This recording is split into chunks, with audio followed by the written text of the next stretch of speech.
সকাল কারো কান্নার শব্দে জাঙ্কুকের ঘুম ভেঙে যায়। জাঙ্কুক মনে মনে ভাবে, আমার রুমে কে কান্না করবে? আমি মনে হয় স্বপ্ন দেখছিলাম। এই ভেবে আবারও ঘুমিয়ে পড়ে। একটু পরে আবারও কান্নার শব্দ। এখন আরো শব্দটি জোরে জোরে হচ্ছে। কে কান্না করছে তা দেখার জন্য পাশ ফিরে তাকাতেই দেখে একটি মেয়ে তার পাশে বসে কান্না করছে।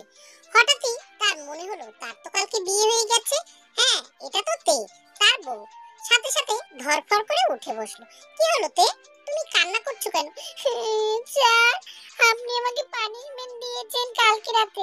আমি আপনার সাথে থাকবো না। কি? আচ্ছা আচ্ছা, ঠিক আছে, তুমি কান্না বন্ধ করো। এভাবে কান্না করলে সবাই কি ভাববে? পানিশমেন্টও দিয়েছি কাল রাতে, সেই কথা কি এখন মনে পড়লো?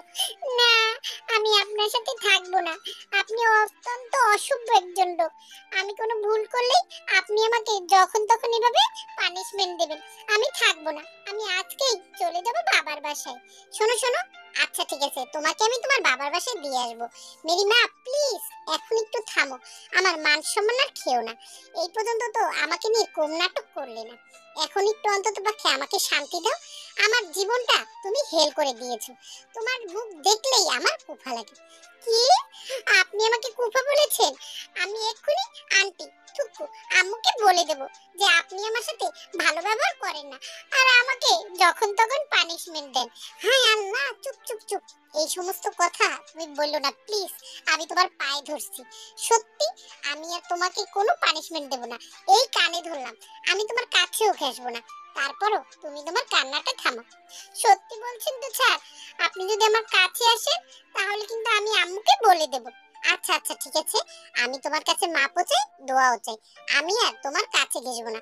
তবু এখন একটু থামো। ভাবি হয়তো বা এই ঘরের চিল্লাচিল্লি শুনে এসে কি না কি ভাববে। আচ্ছা ঠিক আছে, এখন আমি ওয়াশরুমে যাই। এই বলেই তে ওয়াশরুমে চলে গেল। আর জাঙ্কুক অসহায় দৃষ্টি নিয়ে তাকিয়ে আছে। এও কার পাল্লায় পড়লো? এই মেয়ে তো কুফাই না, বরং ওর জীবনটা হেল করে দিয়েছে। এখন ও কি করবে? এর হাত থেকে কিভাবে নিস্তার পাবে? আর ওদিকে তে বাথরুমে গিয়ে একটি ডেভিল মার্কি হাসি দিল। আমাকে পানিশমেন্ট দেওয়া? এবার দেখো তোমাকে আমি কিভাবে টাইট দিই। আমাকে তো চেনো না, আমিও কিনতেই হই। তোমার জীবনটা আমি হেল করে ছেড়ে দেব। এরপরে দুজনে ব্রেকফাস্ট করে কলেজের উদ্দেশ্যে রওনা দিল। কলেজের কেউই জানে না ওরা হাজবেন্ড ওয়াইফ, শুধু তের বন্ধুরা ছাড়া। এভাবেই চলতে লাগে বেশ কিছুদিন। জাঙ্কুক তের কাছেও ঘেঁষতে পারে না। কাছে ঘেঁষলেই তে জাঙ্কুককে ব্ল্যাকমেল করে। আর বাসার সবার সাথে তের খুবই ভালো সম্পর্ক। সবার সাথে হাসি আড্ডায় কেটে যায় 3 মাস। এদিকে জিমিনের সুখবর এসেছে। সুখবর শুনে বাসার সবাই খুব খুশি। জাঙ্কুকের মা তো তেকে বলেই ফেলেছে, তোমার কাছ থেকে সুখবরটা কবে শুনবো বৌমা?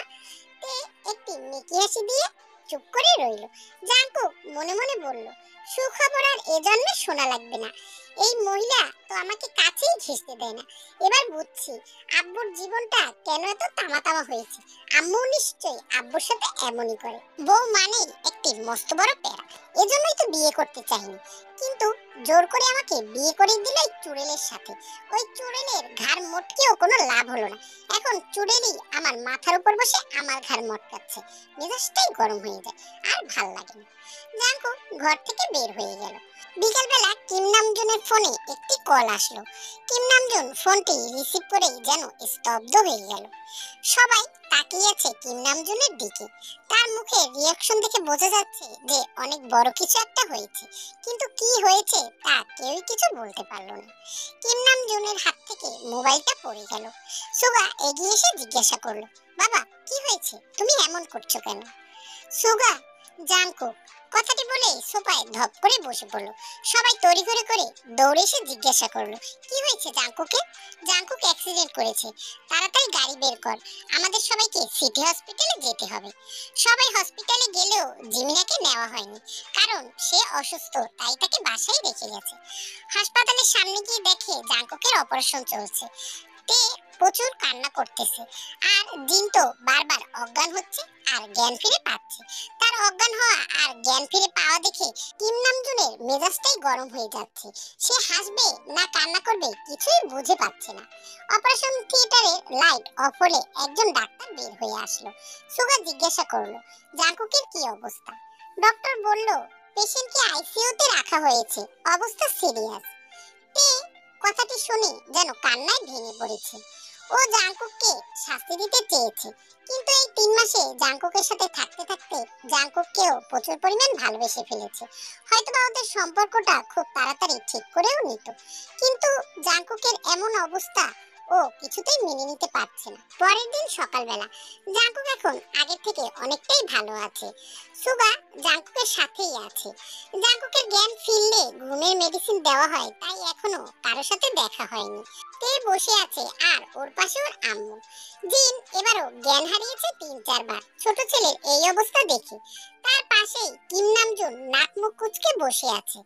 সুগা মায়ের কেবিনে এসে বাবাকে এভাবে বসে থাকতে দেখে বিচলিত কণ্ঠে বলল, কি হয়েছে বাবা, কোনো অসুবিধা? এভাবে মন খারাপ করে বসে আছো কেন? কিম নামজুন ছেলের মুখের দিকে তাকিয়ে চোখ ফিরিয়ে নিয়ে ঝাঁঝালো কণ্ঠে বললেন, তোমরা আমাকে শান্তি দেবে না বলে ঠিক করেছো হতচ্ছাড়াগুলো। তুমি জিমিনের সাথে 2 দিন পর পর জ্ঞানজাম করে আলাদা ঘুমাও। তোমার ভাই এখন এরকম হলো। তোমার মা বারবার জ্ঞান হারাচ্ছে। আমি কেন এখনো সুস্থ আছি তা তো বুঝতে পারতেছি না। সুগা বুঝলো আবহাওয়া ভালো না, কিছু করতে হবে। সুগা বাবাকে তেল দিতে বলল, আব্বু তুমি তো ইয়াং, তুমি আমাদের থেকে শক্তিশালী, আর তাই এখনো ভালো আছো। হতচ্ছাড়া বের হয় এখান থেকে, আর তোর ভাইয়ের জ্ঞান ফিরে ডাকবি আমায়, একটা থাপ্পড় দেব। আমার হার্টের প্রবলেম বাঁধানোর জন্য কাহিনী শুরু করছে সব। সুগা চুপিসারে বেরিয়ে এলো। বাবার মেজাজ সেই লেভেলের খারাপ, কিছু বললেই ছ্যাপ করে উঠছে। কাল অব্দি চুপসে ছিল, যেই ভোর রাতে শুনেছে জাংকুক ভালো আছে, ব্যাস আগের ফর্মে ফিরেছেন। এদিকে মুখ কাদো কাদো করে জাংকুকের পাশে বসে আছে তে। জাংকুকের জ্ঞান ফিরতেই চোখ পিটপিট করে তাকায়। তেকে দেখে কপাল কুঁচকে তাকিয়ে আছে। তে জাংকুকের জ্ঞান ফিরতে দেখে ডক্টরকে ডাকে। ডক্টর জাংকুককে চেকআপ করে চলে যায়। সুগাতে তের বাবা আর কিম নামজুন জাংকুকের কেবিনে উপস্থিত। তে জাংকুকের মাথায় হাত বুলিয়ে জিজ্ঞাসা করলো, কেমন লাগছে এখন তোমার? কে আপনি? জাংকুকের প্রশ্নে সকলের কপালে ভাঁজ পড়ল। তুমি আমায় চিনতে পারছো না? আব্বু দেখো, এই মহিলা আমায় তুমি করে বলছে। তের মুখ কাদো কাদো হয়ে গেছে। কিম নামজুন বুঝতে পারছে না তার ছেলে কেন নিজের বউকে চিনতে পারছে না, তাজ্জব ব্যাপার। সুগা ডক্টরকে ডেকে আনলো। ডক্টর জানালেন ওনার মাথায় আঘাত লেগেছে, আর তাই মেমোরি লস হয়েছে, যাকে বলে short time memory loss. Recent হওয়া বিষয়গুলো উনি ভুলে গেছে বলে ডক্টর রুম থেকে বেরিয়ে যায়। কিম নামজুন মাথায় হাত দিয়ে কেবিনের সোফায় বসে পড়েন। সুগা কি বলবে ভাবছে, কারণ তার মা একথা শুনলে আবারও জ্ঞান হারাবে। তে আর পারলো না, শব্দ করে কেঁদে উঠলো। যে হোক, মেয়েকে সান্ত্বনা দিচ্ছে, আর জাংকুক ফ্যালফ্যাল করে তাকিয়ে আছে। তে কাঁদতে কাঁদতে বলছে, এটা কেমন কথা হলো বাবা? বিয়ের পর 3 মাস হলো, ঠিকমতো সংসারও করতে পারলাম না। যখন সবটা ঠিক হবে আর উনি এভাবে সব ভুলে গেল। জাংকুক কিম নামজুনের দিকে তাকিয়ে বলে, বাবা এই মহিলাকে যেতে বলো তো, ফ্যাস ফ্যাস করে কাঁদছে শুধু। আমার রাগ লাগে মেয়েদের নেকা কান্না দেখলে। তে কান্না থামিয়ে বলল, আপনি আমায় মহিলা বলছেন কেন? আমি এখনো মহিলা হইনি, আর নিজের বউকে চেনেন না, আর কি দেখতে হবে আমায়, এজন্যই বিয়ে করতে চাইনি। জাংকুক ভাবুক ভঙ্গিতে বলল, আমি আপনাকে বিয়ে করিনি তো। তে আবারও জোরেই কেঁদে উঠল। সুগা কি করবে ভাবছে, কারণ এর মাঝে নার্স এসে বলে গেছে জিনের জ্ঞান ফিরেছে, সে জাংকুকের সাথে দেখা করতে চায়। নামজুনের পাশে গিয়ে সুগা বলল, বাবা আম্মুর জ্ঞান ফিরেছে। কিম নামজুন অদ্ভুত দৃষ্টিতে তাকালেন ছেলের দিকে, যেন সে এক অদ্ভুত কথা বলেছে। হঠাৎ জাংকুক বলল, আম্মু। সকলের দৃষ্টি এখন জিনের দিকে। জিন বেগম জাংকুকের কাছে এসে ছেলেকে জড়িয়ে ধরলেন। জাংকুকও মাকে জড়িয়ে ধরে। জিন কান্নাজড়িত কণ্ঠে বলে, আমাকে মাফ করে দে বাবা, তোকে অনেক কথা বলেছি, বিয়ে থেকে পালিয়ে গেছিস বলে তোকে আমি অনেক কিছু বলেছি, তুই আমাকে ক্ষমা করে দে। আমি ভুলেই গিয়েছিলাম তোরা দুজনেই আমার 2টি সন্তান, আমার বুকে আয় কলিজার টুকরা। আম্মু এভাবে বলছো কেন? জাংকুক আর জিন কথা বলছে। নামজুন সুগার হাত ধরে নিচু করে কানে কানে বলল, একটা চেয়ারের ব্যবস্থা করো তোমার মায়ের বসার জন্য। কেন আব্বু? আম্মু তো ভাইয়ের বেডের পাশেই বসে আছে, পরে এখানে এসে বসবে, চেয়ার লাগবে না। ওরে হতচ্ছাড়া আর বলতে পারলো না, তার আগেই শোরগোল শুরু হলো। জিন আবারও জ্ঞান হারিয়েছে। ছেলে তার বউকে চিনতে পারছে না, এমনকি তাকেও সন্দেহ করছে, সে নাকি আগের থেকে শুকিয়ে গেছে। তাই তাই সে তার মা কিনা এটা নিয়ে জাঙ্কুকে সন্দেহ করছে। জিন এই সব নিতে না পেরে আবারও জ্ঞান হারালেন। সুগা অসহায়ভাবে বাবার দিকে তাকালো। কিম নামজুন ঝাঁঝালো কণ্ঠে বললেন, বলেছিলাম না আমি। 15 দিন পর আজ জাঙ্কুককে বাসায় আনা হয়েছে। সবই ঠিকঠাক আছে, তবে জিন মুখ ভার করে তেকে নিয়ে ড্রয়িং রুমে বসে আছে। তেও ভাবছে এ কেমন জামাই হলো তার, নিজের বউকেই ভুলে গেল। কি সাংঘাতিক কথা। জাঙ্কুক এসে রুমে গিয়ে দরজা দিয়েছে। কিম নামজুক মনোযোগ দিয়ে পেপার পড়ছেন। সুগা কফির মগ হাতে নিয়ে গার্ডেনের দিক থেকে আসতেই সবাইকে এভাবে বসে থাকতে দেখে ভুরু কুঁচকে ফেলে। আম্মু, ভাবি, কেউ কোনো জবাব দেয় না।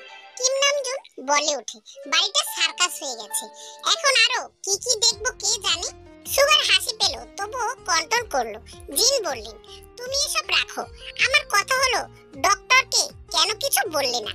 ওই ডক্টর কিছু করেছে, না হলে আমার অমন ভোলাবেলা ছেলে এভাবে বউকে আর মাকে কেন ভুলবে?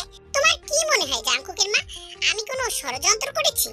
করতেই পারো, ছেলে মা পাগল কিনা তোমার তো সহ্য হয় না, তাই বলে এই মাসুম বৌমার কথাটাও ভাববে না? সুগা কপাল চাপড়ালো, কেন এসে কথা বললো? এখন এরা ঝগড়া শুরু করে দিয়েছে। যদিও ভালোই লাগছে, বাড়িটা আগের মতোই হয়ে গেছে। বিকেল 5টা। জাঙ্কুক ঘুম থেকে উঠে এসে দেখে সবাই ঘুম। তে সোফায় বসে মুভি দেখছে। জাঙ্কুক এসে ওকে বলে, এই যে আপু, আমায় খাবার বেড়ে দিন। তে একবার জাঙ্কুকের দিকে তাকালো, তারপর পাশে রাখা নিজের ফোনের স্ক্রিনে নিজেকে একবার দেখে নিল। না, তাকে তো আপু বা মহিলা এমনটা লাগছে না। তাহলে কেন জাঙ্কুক তাকে বারবার এরকম করে বলছে? দুঃখী দুঃখী মুখ নিয়ে গেল খাবার গরম করতে। জাঙ্কুক খাচ্ছে, তে পাশে বসে আছে। একটু পর পর নাক টেনে টেনে কান্না করছে। জাঙ্কুক খাওয়া রেখে তের দিকে তাকিয়ে বলল, আপনি কি ছেঁকা খেয়েছেন আপু? আপনার বয়ফ্রেন্ড আপনাকে ছেড়ে গেছে, তাই এভাবে কাঁদছেন? তে ছ্যাঁক করে উঠলো জাঙ্কুকের কথায়। লজ্জা লাগে না? হ্যাঁ, নিজের বউকে চেনেন না? আমি বিয়ে করিনি তো। আর যদি আপনি আমার বউ হতেন, তুমি করে বলতেন, আপনি করে না, তাই না? কি খচ্চর আপনি! হসপিটালে তুমি বলেছিলাম বলে কম কথা শোনাননি। আমি বুঝে গেছি আমাকে দিয়ে সংসার টংসার হবে না। তে উঠে চলে গেল। জাঙ্কুক একটি দীর্ঘশ্বাস ছেড়ে বলল, নারী মানেই অদ্ভুত চরিত্র। আমি ভালো কথা বলেছিলাম আর আমাকেই ঝাড়ি দিয়ে দিল। ভালো মানুষের দাম নেই সমাজে, বলেই খাওয়ার দিকে মনোযোগ দিল। রাতে খাওয়া দাওয়া শেষে যে যার রুমে ঘুমাতে গেছে। তেও জাঙ্কুকের রুমে এসে কাবার থেকে একটি গোলাপি রঙের থ্রি পিস নিয়ে চেঞ্জ করতে গেল ওয়াশরুমে। জাঙ্কুক বারান্দায় তখন চেঞ্জ করে এসে দেখে জাঙ্কুক শুয়ে পড়েছে। তে লাইট অফ করে জাঙ্কুকের পাশে শুয়ে পড়ে। রাত প্রায় 3:30টার কাছাকাছি। তখন এক চিৎকারে লাফিয়ে ওঠে তে। জাঙ্কুক অবাক হয়ে ওর দিকে তাকিয়ে আছে। তে জিজ্ঞাসা করে, কি হয়েছে, চেঁচাচ্ছেন কেন এত রাতে? আপনি তো আবু সুবিধার লোক না, এত রাতে আমার রুমে কেন? আমার সব কেড়ে নিতে এসেছেন? ছি ছি ছি, পুরুষ নির্যাতন আইন নেই বলে এভাবে আপনি আমার রুমে আসবেন? তে তবদা খেয়ে গেল জাঙ্কুকের কথায়। এটা কি বললো এই লোক, খরগোশের বাচ্চা? তে বলে, আপনি তো আচ্ছা বদলোক। হ্যাঁ, বউ আমি আপনার, এসব অপবাদ একদমই দিবেন না। আর যদি একটা আওয়াজও করছেন তো সত্যি সত্যি আপনার সবকিছু কেড়ে নেব। বদলোক, অসভ্য, ঘুমান এখন। তের কথাগুলো বলেই পাশ ফিরে শুয়ে পড়ে। জাঙ্কুক মনে মনে বলে, মেয়ে মানুষ ভালো না, কথায় কথায় ছ্যাত করে ওঠে। ঘুমিয়ে পড়ে ও। পরের দিন সকাল 9টা বাজে। তে দরজার পাশে ওয়েট করছে কখন জাঙ্কুক বাসায় ঢুকবে আর ও হাতে থাকা লাঠি দিয়ে তার মাথায় আঘাত করবে। ও শুনেছে আঘাত লাগা জায়গায় আবারও আঘাত করলে স্মৃতি ফিরে আসার সম্ভাবনা আছে। জাঙ্কুক 7টায় উঠে জগিং করতে গিয়েছে। ফেরার সময় প্রায় হয়ে গেল। তে দরজার বাইরে উকি দিয়ে দেখলো একটি ছায়া এদিকেই এগিয়ে আসছে। তে বিসমিল্লাহ বলে দিল এক বাড়ি। তারপর যা দেখলো তাতে ওর মাথা ঘুরে উঠলো। তে যাকে বাড়ি মেরেছে সে আর কেউ নয়, কিম নামজুন। তে কি করবে ভেবে না পেয়ে কিম নামজুন ওকে দেখার আগেই দৌড়ে রুমে চলে যায়। এদিকে কিম নামজুনের মাথায় আলু উঠে গেছে। কিছুক্ষণ পরে জিন দেখেই সন্দেহ গলায় বলল, কাকে টিস করতে গিয়ে গণধুলাই খেয়ে এসেছো? কিম নামজুনের মেজাজ খারাপ হয়ে গেল। মাথায় বরফ ধরে চুপ করে বসে আছে। এখন কথা বললেই কথা বাড়বে, তাই উনি কথা বাড়াতে চান না। জাঙ্কুক এসেছে একটু পরে। তে হল রুমে আসতেই জিন বলে উঠলেন, দেখো বৌমা দেখো, এই বয়সে বোধহয় আমার কপাল পড়লো। কিছুই বুঝতে পারতেছি না এই লোক কি চায়, অসভ্য। কিম নামজুন দাঁত কিরমির করে বললেন, একদম বাজে কথা বলবে না জিন, অন্যায় করে আবার আমাকেই ধমকাচ্ছ? জিন বকবক করতে শুরু করলে। তে স্বস্তির নিঃশ্বাস ফেললো। যাক, কেউ তাকে দেখেনি। পরে শ্বশুর মশাইয়ের থেকে মাপ চেয়ে নেবে। 2 মাস পরে জাংকুক এখন পুরোপুরি সুস্থ। সবই চিনতে পেরেছে, কিন্তু তেকে চেনে না। তেকে আপু বলেই ডাকে, আর তে তেলে বেগুনে জ্বলে ওঠে। এমনি একদিন তে ড্রয়িং রুমে বসে জিন বেগমের সাথে গল্প করছিল। তখনই কলিং বেল বেজে ওঠে। তে দরজা খুলে দিতেই একটি মাঝবয়সী মেয়ে দৌড়ে এসে জাংকুককে জড়িয়ে ধরে। তে থ হয়ে তাকিয়ে আছে। জাংকুকও অবাক হয়েছে। মেয়েটি জাংকুককে বলে, মিস ইউ রে, কতদিন দেখি না তোকে। ভাব নিচ্ছিস বেশি। আগে কল দিতি, এখন তো তাও দিস না। জাংকুক কিছু বলতে যাবে, তার আগে একটি ঝাড়ু এসে সামনে পড়ে ওর। জাংকুক সহ মেয়েটি তাকিয়ে দেখে তের হাতে আরো দুটি ঝাড়ু নিয়ে দাঁড়িয়ে আছে। আমার জামাইয়ের থেকে সর পেতনি, সাহস কিভাবে হয় ওর সাথে চিপকে যাওয়ার? ও আমাকে চেনে না বলে যা ইচ্ছে তাই করবি তুই? সর এখান থেকে বলেই ঝাড়ু নিয়ে তেরে গেলে মেয়েটি জাংকুকের পিছনে লুকিয়ে পড়ে। জিন থামতে বলছেন, কিন্তু তে শুনছে না। তে মেয়েটির পিছনে ঝাড়ু নিয়ে ছুটতে লাগলো। এক সময় পুরো হলরুম দৌড়ে চলেছে তারা। মেয়েটির পিছে ঝাড়ু হাতে তেও সমান তালে দৌড়াচ্ছে। তে দৌড়াতে দৌড়াতে হঠাৎ এক টান অনুভব করলো। জাংকুককে টান দিয়ে নিজের কাছে নিয়েছে। রিল্যাক্স, কিভাবে ছুটছো? পড়ে যাবে তো। গেলে কার কি, হ্যাঁ? ওই পেতনিকে আমি আজকে মেরেই ফেলবো বলে তে জাংকুককে ছাড়িয়ে আবারও তো মেয়েটি জাংকুকের পিছনে গিয়ে লুকিয়ে পড়ে। তে ওর মাথায় ঝাড়ু দিয়ে বাড়ি দিতে গেলেই মেয়েটি জাংকুকের পিছন থেকে সরে যায় আর বাড়িটা জাংকুকের মাথায় লাগে। তে নিজেও হা হয়ে যায়, এটা কি করে ফেললো? জাংকুক তৎক্ষণে জ্ঞান হারিয়ে ফেলেছে। জিন জাংকুকের দিকে ছুটে গেল। মেয়েটি যেতে নিলে তে বাধা দিল। তে পানি নিয়ে গিয়ে জাংকুকের মুখে দিতেই জাংকুকের জ্ঞান ফিরল। জ্ঞান ফিরতেই ও বলল, তে তুমি এভাবে ঝাড়ু হাতে দাঁড়িয়ে আছো কেন? তে কি বলবে ভেবে পায় না। হাত থেকে ঝাড়ু ফেলে দিয়ে জাংকুককে জড়িয়ে ধরে। আপনি ঠিক হয়ে গেছেন? আমি কত অপেক্ষা করতাম আপনি কবে আমায় চিনতে পারবেন। আমি ভাবতে পারিনি আমায় আবার আপনি চিনতে পারবেন। জিন মেয়েটির হাত ধরে ওখান থেকে চলে যায়। জাংকুক তেকে বলে, আমি তো তোমায় রোজ তে বলে ডাকতাম তুমি ঘুমিয়ে যাওয়ার পর। তে অবাক চোখে জাংকুকের দিকে তাকিয়ে বলে, তার মানে আপনি ঠিক হয়ে গিয়েছিলেন আগে? আগের মাসেই ঠিক হয়ে গিয়েছিলাম। তারপর ডক্টর দেখিয়ে সবকিছু ঠিকঠাকও করে নিয়েছি, কিন্তু প্রকাশ করিনি। তুমি আমাকে 3 মাস জ্বালিয়েছো, তার একটু প্রতিশোধ নিলাম, মিষ্টি প্রতিশোধ। আমি দেখতে চেয়েছিলাম তুমি আমাকে কতটুকু ভালোবাসো। আপনি খুব খারাপ বলেই জাংকুকের বুকে মুখ লুকিয়ে ফেলে তে। জাংকুক বলে, যাকে তুমি ঝাড়ু দিয়ে পেটাতে চাইছিলে সে তোমার ননদ, আমার ছোট চাচার মেয়ে। এ কথা শুনে তে জিভে কামড় দেয়। ইস, কি কাণ্ডটাই না করলো সে। জিন অবশ্য রাগ করেনি তের উপরে। নিজের স্বামীর সাথে কাউকে এমন ভাবে দেখলে এমনটাই করা উচিত বলে তিনি মনে করেন। 2 বছর পর এখন সব বদলে গেছে। জাংকুক এখন ফ্যামিলি বিজনেসে জয়েন করেছে। সুগা তার মেয়েকে নিয়ে জিমিনের সাথে সুখে সংসার করছে। জিন এখন আবারও খাতা সেলাইয়ের দায়িত্ব নিয়েছে অবসর সময়, কারণ সামনেই তার নাতি নাতনি আসতে চলেছে আবারও। তে প্রেগনেন্ট। তে তো সারাদিন বসে বসে বোর হয়। জাংকুককে ফোন দিয়ে বকে, জাংকুক হাসে, তাতে তে আরো রেগে ওঠে। কদিন আগে একদিন রাতে তে ঘুম আসছিল না, পাজালা করছিল। জাংকুক ঘুমেছিল। তে এক চিৎকার দিয়ে কেঁদে উঠল। জাংকুক লাফিয়ে উঠে বলে, কি হয়েছে বউ, কাঁদছো কেন? তে কেঁদেই চলেছে। জাংকুক কয়েকবার জিজ্ঞাসা করতেই তে বলে, আমি যদি মারা যাই তাহলে খবরদার আপনি বিয়ে করবেন না। আমিও তো মহান না যে আপনাকে কারোর সাথে শেয়ার করব বলেই আবার কান্না করে দেয়। এদিকে জাংকুক ব্যাককেলের মতো তাকিয়ে আছে ওর দিকে। তুমি এই জন্য এত রাতে কান্না করছো? ওরে পাগলি, আমি শুধু তোমাকেই ভালোবাসি। কেন তুমি এমন ভাবছো যে তোমার কিছু হবে? আমি আছি তো, আমি থাকতে তোমার কিচ্ছু হতে দেব না। কেঁদো না, আসো বুকে এসে শুয়ে পড়ো। তে জাংকুকের বুকে মাথা রাখতেই জাংকুক তের সামনে একটি চকলেটের বক্স রাখে। নাও খাও, তোমার তো খিদে পেয়েছে, তাই এসো ভুলভাল বকছো। তুমি জানলে কিভাবে? আমি জানবো না? আমার বউয়ের সবকিছু আমি জানি, বুঝলে? তে মিষ্টি হাসি দিয়ে চকলেট খাওয়ায় মনোযোগ দিল। কেটে গেল 9টি মাস। সময় খুব দ্রুত চলে যায়। তের ডেলিভারি ডেট আজ। ওটির সামনে পাইচারি করছে জাংকুক। তের বাবা মা জিন, নামজুন, জাংকুক, জিমিনা সবাই হসপিটালে উপস্থিত। জাংকুককে ওটির ভিতরে যেতে বলা হয়েছিল, গিয়েছিল ও। কিন্তু ওটির চারপাশে একবার চোখ বুলিয়ে নিতেই জ্ঞান হারিয়েছে জাঙ্কুক। তাই ওকে আর ভিতরে যেতে দেওয়া হয়নি। 1 ঘন্টা হয়ে গেছে, এখনো ডক্টররা কিছু বলেনি। জাঙ্কুক টেনশনে ঘেমে গেছে। জাঙ্কুক আর টেনশন নিতে পারছে না। আমাকে এভাবে দাঁড় করিয়ে রাখার মানে আছে? আমি ভিতরে যাব, বউকে দেখব। টেনশনে পাগল হয়ে যাচ্ছি আমি। কিম নামজুন বললেন, মায়ের মতো জ্ঞান হারিয়েছো একবার, আবারও যেতে চাও? তোমাদের আর কাজ কি? শুধু জ্ঞান হারাবে আর আমার হার্টের প্রবলেম বাড়াবে। চুপচাপ বসো, ডক্টর বের হলে কথা বলবা। জাঙ্কুক তবুও নিজের মনকে শান্ত করতে পারলো না।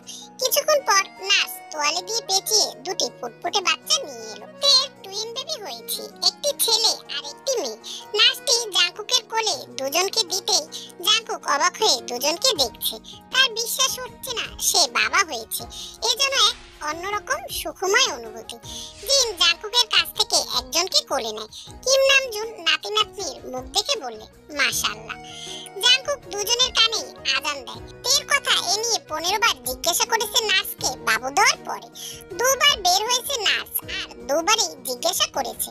নার্স একই কথা বলেছে, আপনার ওয়াইফ ভালো আছে, কিছুক্ষণ পর বেডে দেওয়া হবে, তখন কথা বলতে পারবেন। তেকে বেডে দেওয়ার কিছুক্ষণ পরেই জ্ঞান ফিরেছে ওর। তের পাশে বাবুদের রেখে সবাই বেরিয়ে যায় কেবিন থেকে। জাঙ্কুক থেকে যায়। জাঙ্কুক তের কপালে ঠোঁট ছুঁয়ে বলে, ধন্যবাদ ওয়াইফ, আমাকে পূর্ণ করে দেওয়ার জন্য। তে উত্তরে মিষ্টি হাসে, বলে, আর যদি আমার কিছু হয়ে যেত তাহলে ওদের আপনাকে একাই মানুষ করতে হতো।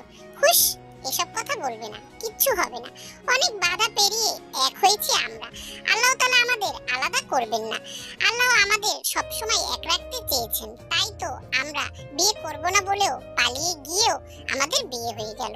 তে কিছু বলল না। জাঙ্কুক বাবুদের সাথে খেলছে। তে মন ভরে দেখছে। এ যেন নতুন এক জাঙ্কুক। এখন থেকে হেসে খেলে আনন্দেই ওদের জীবন কাটবে। অনেক বাধা পেরিয়ে ওরা এক হয়েছে। আমাদের জীবনে প্রতিটি সম্পর্ককে সময় দেওয়া উচিত। সময় দিলে আমরা সম্পর্কের মানে এবং অর্থ খুঁজে পাবো এবং জীবন সুন্দর করে তুলতে পারবো। গল্পটি ভালো লাগলে অবশ্যই লাইক, কমেন্ট, শেয়ার এবং সাবস্ক্রাইব করে দিও। আল্লাহ হাফেজ।